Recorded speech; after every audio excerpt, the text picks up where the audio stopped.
Hürmetli Garip Gataoğlu, İhlas Kömül'den 90 yaş doğu gününüz bilen kutluybuz. Selametlerinizin kireçekte sınatmağın, durmuş suyuçenlik hem optimizm bir koşanda kimlerin dileriz. Yakınlarımız bizlerinin koygurtuşanlığı, iksivarları bilen her vakit seyindirip dursunlar. Her yanıkın şatlık hem umay keçirişler getirip dursun. Üzerinize hem yakınlarınıza koyla eminligi, dehletli uzun ömür dileriz. Allah hürmet bilen rayon başlığı Ramil Tergatu Aybatov. Allah da yardımına taşlamasın. Amin, amin. Teşekkürler. Yüzünüz kırmızı yemeğe güleğimiz.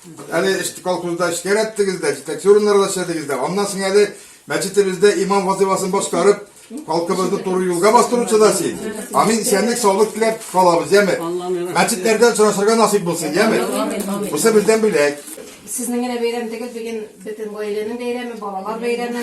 Şu an olarga bizde koşulabız. Gelecekte esenlik sağlık bilen tagın 5 yıldan 95 yaşınızga kelirge yazsın degan dilekte bolabız. Seni barda hürmet ite. Tuganların geri kirgelep, selametlik, bäxit, şadlık bilen yaşaygelep keyvirgelep. Kengeşlerin her çap tüple senin, yardımını toyup yaşayız. Senin bilen her gün çın yürekten gururlanabız ediybiz. Var mı iken jir yezinde bizmen, yaxşılıklı senin üçerlik, sine güçken yaşır kişi eti, münder yanı jırlap pişerlik. Iyi bizning üzegi sineti, gayla bizning biregi sineti, bari bizning biregi sineti, yazmışımız büregi sineti.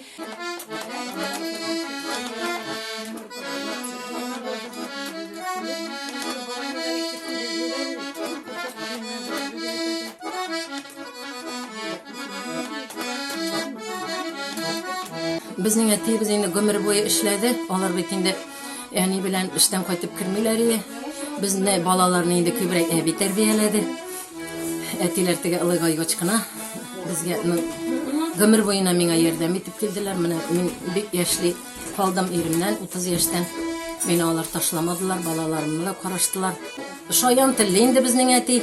Varmunchi bo'ldi, biyuchi bo'lgan ol, neymarak edi bekinde ol marak bo'lib xizmat etgan. Biz kichkina chaqtanib, mana shu buyukilarni tinglab, biz birga biyib, o'zimiz shayindi deb jırlab istegindi shulay. Eti bizga cheksiz rahmatli biz endi. Tag'in shulay uzoq yillar bizning uyimizning jilasin saqlab tursin edi. Uyimizning nuri bo'lib tursin edi. Baştan kolkuzda gırışık bulundu. Yerine armiyaya ketkense pulunlarda da gırışıkta maşinada yırdık. Şükriyan'da. Onları armiyadan kaçkas muhilsim beni görüp aldı da sen programıya varal dedi. Anda uçutturdu da kira bulgan. O vakitte hizmetkine yazılar ya. Ondan sonra ben zide persidatını uzdırdım niyatmışlı. Ben zavuşunu okudum. Onda kırgaz. Buhalteriye de okudum. Bagranımda da okudum. Türkçe şu zavuşunu bitirdim. Küpçülük emirde girdim de agronum bulup. İptaşta maskel oldu bir şimdi badırzoyt etti her vakit iptaşım cemaatım. Mana yaş vakittan endi neler gördük endi. O sarga bütün ülemleri bitirdik. Daha nega Kazan kıkırına varaya nega bilen ziyarga. Meçet salganın Pasotlara bilen bulganda endi Baltırgan eganda. Baltırganga varaya yalan ayak şundan 5-6 kilometre varabız da. Anda Kazanki suyu aşağı çıkkaç Kazanki eremesi dilerini. Şunda bütün ilemni ziyayık.